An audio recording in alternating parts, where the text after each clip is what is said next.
From the shotgun, he'll look to throw. And he takes this one in for a Bears touchdown. Still plenty of time left in the game, but now starting to pull away a little bit. Get some breathing room with that one. And I don't want people to think that NFL locker rooms are cookie cutter, that everyone's saying the exact same thing in every situation. But I do know that all 32 teams have an emphasis on starting fast. Game, second half, no matter what. Whether it's first 5 minutes, first 3, whatever. This was a big score to start the second half. Now it's Nugent out to kick it away. Fielded about a yard deep. And the decision to bring it out, a good one, as he's up a yard or two shy of the 30. Here's the Browns now. They get set for their first possession of the third quarter. They trail offense, first time to touch the ball in quarter 3, and we'll see what they can do. And I can't wait to see what they have planned, because some teams script to start a half. Other teams just go, okay, these are the sequence of plays we want to run. These things worked well for us. And sometimes they throw in that big chunk play right away. Shocker. Try and get after them early and try and create a big play to give themselves some momentum. See what they have up their sleeve. Play action now. Kaiser. Kaiser hit, and he lost the football. But I think Brown was able to recover, and they'll indeed hold on to the ball here.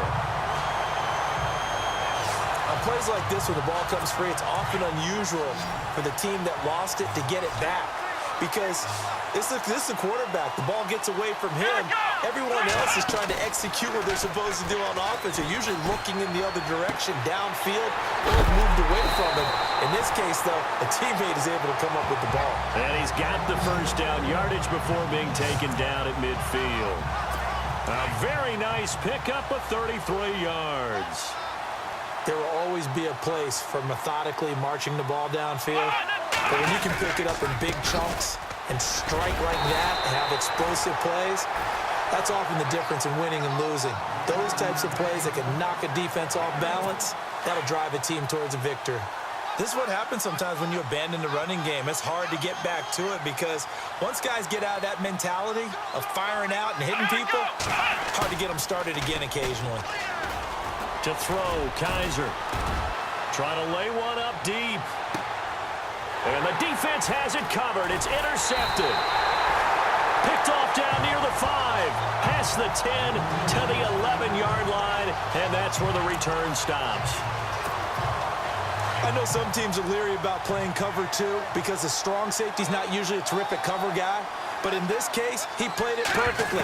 Read the football and went and made the interception. And it's a short one here, complete to his tight end. And he'll get it up to the 12-yard line here. Just a yard on the catch there. It'll be 2nd and 9. I think it's okay there. They didn't get a whole lot on that play, but it's nice to have a safety valve that's built like this guy. Big target, guy you can spot pretty easily. Put it on him when your other targets aren't open. Now a handoff as they run left side. And now running right through it. And he'll be brought down on what's going to turn out to be the final play of this third quarter. The Bears on 3rd down. They've been near perfect. 4 for 5 to this point. This is 3rd and 7. He'll drop to throw. And a quick throw here. That's complete. And he's brought down, but following a pretty juke move that gives him the first down. Give him 12 yards on that one. It earns him a fresh set of downs. And that pickup of a first down, that's going to leave a mark, because they really needed to stop them there, didn't they? That's so frustrating. Defensively, you're a play away from getting that football back here. Down late, tough. Now they've got to find a way to create a turnover or takeaway. Otherwise, this one will probably get away from them. He'll wind up getting 9 after tucking it and running, so it'll leave him with 2nd and a yard. And we have to give credit to him for buying time and extending the play. But you know, there's some really upset defenders on that one. They thought that they had him. Instead, he was coated in Teflon and got away. And incomplete there. A nice hit. Jars the ball free and brings up 3rd down. That's very well timed there defensively because it's not a bad throw, but the collision came at the exact time he was reaching to bring in the football. Really, really well done. Decent offense, just better defense. I think you're right. They'll look to throw for it on 3rd and 1. They'll try and set up the screen. It's complete. It's a 7-yard gain there, and it's good enough to move the chains.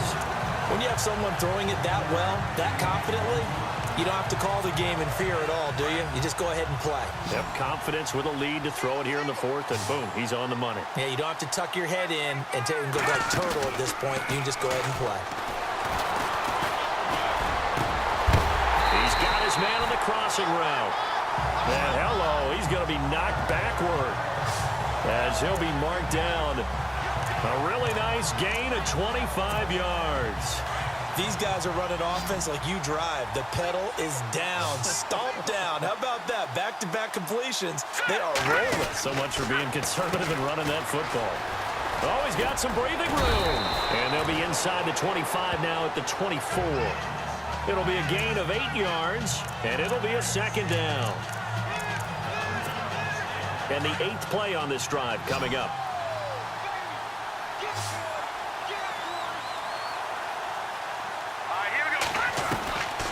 Now a shotgun snap as they'll look to throw. And he fends him off. And he'll be brought down at the 21, just shy of the 20 in the red zone. 4 yards there as they let him out of the pocket, and he got enough for the first. Well, he did a nice job keeping his eyes downfield, waiting for someone to get open. But once the pressure forced his eyes down to see the rush, it was time to make a break for it. Looking to throw. Flush to his right. And on this one, he'll get to the 15, right at the 15-yard line. The improv on the scramble there gets him 6, and it'll be 2nd down. They don't need to run another play here before the 2-minute warning. Let's see if they do it anyway. He'll look to throw. Being chased out left. And he will score. Touchdown, Chicago.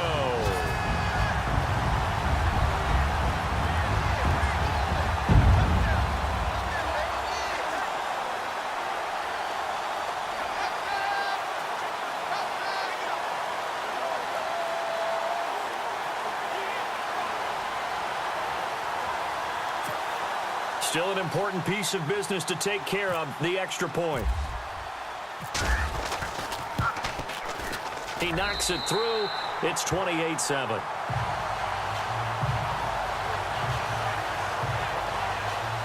So that one a long 11-play drive. And it was finished by the touchdown run from the 15. Now it's Nugent out to kick it away. This is taken at the 3. Powering forward.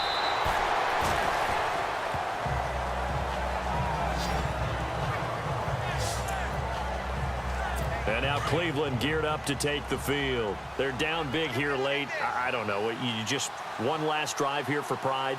Some people like to do that. I remember playing for a guy once we were down. Into heavy traffic, and it's intercepted. Deion Bush with a pick, and his guys are going to take over at the 31-yard line. I'm not sure, Brandon, we've seen a sloppier played game this year for a team on offense. Turn it over 4 times and expect to win? No chance whatsoever. And look, I have no idea what the ratio is about turnover 4 times and how that correlates to winning or losing. But I'll guarantee you, it's not very good. A solid run on 1st down. Gain of 7 leaves him with a 2nd and 3. Well, partner, I know this type of running back. I mean, this size, this intensity usually gets better as the game goes on. I can just tell you from experience, the first few quarters, oh, you're eager. You come running up there, I'm going to tackle this guy. By the 4th quarter, you're coming up and thinking about it. And D-line wearing down 4th quarter. Yeah, that's not a guy they want to see consistently. Just a yard on the pickup there, and it'll leave him with a 3rd and 3.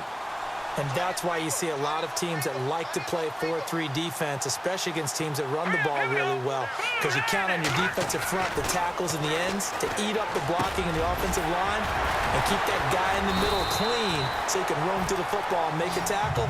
In this case, he introduced himself and said, hello, my name is Mike. They're able to convert on 3rd down, and that sets up a 1st and goal. And Brandon, from our time in college football, where receivers weren't running the traditional NFL route tree, one thing they did learn, find open areas, find soft spots, and set up and catch the ball. And I think we just saw that there. Yeah, we saw that indeed, picking up the first. Give him 4 on the carry there at 2nd and goal. So that run gets him about halfway home. Yes, now 2nd and goal. The end zone beckons. It looms. They can do whatever they want. Full playbook. Run it again, or they can go play action and try and... And he'll get into the end zone. Touchdown, Chicago. A great play there. A 5-yard touchdown run. And the Bears will add on to their lead. And to me, that touchdown allows you to start grinning widely on your sideline. I think they put... Oh, they flip it to the kicker. He looks like he's going to throw it. And that is incomplete. So 17 seconds now on the clock here. They've got this big lead. They said, forget 1. We want 2. Instead, they got 0. Unbelievable that they even attempt it from the 15-yard line. What are they thinking? I do know this. When you fake one in this situation with that type of a lead, especially from the 15-yard line, oh, boy. I tell you what, meeting them again somewhere down the line, they'll remember this. It. Yeah, they'll think that they were trying to clown them a little bit. That's fielded in the end zone. And a couple yards deep, he'll go to a knee. He won't return it. And they'll take it out to the 25. And now Cleveland geared up to take the field. They have a little bit of time left here, but this one not going to go their way. And this is where, in this situation for me, you just go ahead and run out the clock, shake hands, congratulations, and move on. Because now, you're not going to make up for what's happened during the game in this last sequence. We'll see what they do here in this last sequence. Now the Browns will use the first of their 3 timeouts as they'll stop the clock with 12 seconds to go in the football game.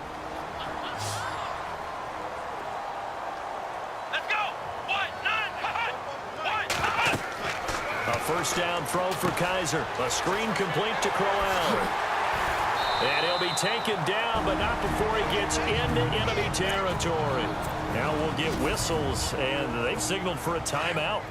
Not sure I see the logic in this, but we'll get a stoppage anyway with 5 seconds remaining. Here we go. Brand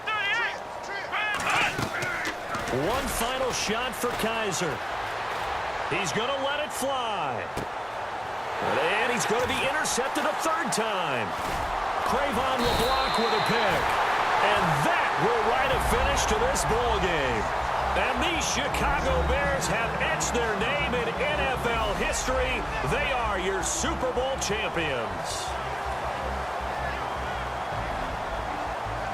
For the victors, getting to hoist that Lombardi trophy, you know, we've talked to guys that have done it, and they say there's no better feeling in sports. I don't know how there can be. The journey to get to this game is incredible. And then to finally break through and win it when all eyes are on this game alone because there's nothing else going on, that's just got to be absolutely amazing. The task, incredible. But the accomplishment, forever.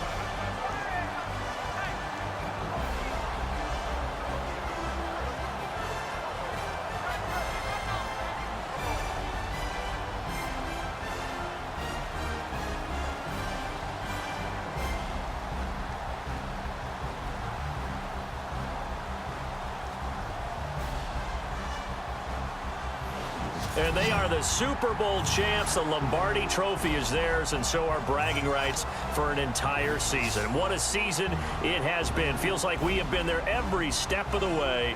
Our entire crew doing a wonderful job. Thanks to my broadcast partner, Charles Davis. For all those guys, I'm Brandon Gaudin signing off. We'll talk to you next season right here on EA Sports.